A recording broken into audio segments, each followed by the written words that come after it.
Magandang tanghali po sa aking mga subscribers. Nagluluto po ako ngayon ng fried talong. Ito po ang aming pananghalian ngayon. Nako guys, napakamahal ang talong ngayon. 120 ang isang kilo. My goodness. Ito, 30 pesos lang halaga nito.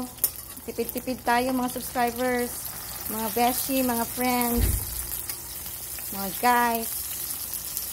After this, magluluto po ako ng ginisang sardinas. Yan. Ito naman pong next ay ginisang sardinas. Ito po ay kamatis at onion. Yan po mga guys.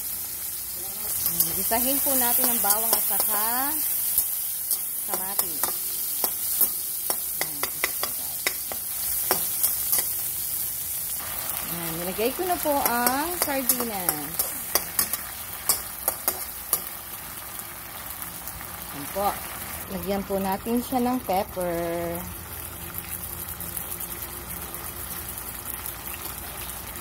Bango.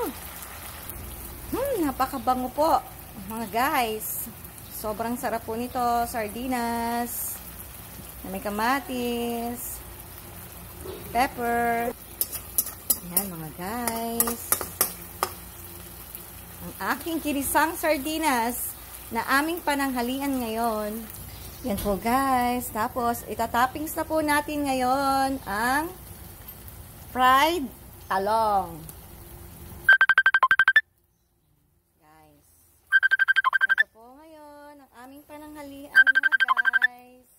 Marami pong salamat sa mga manonood at mga nanood na. Thank you guys. And magandang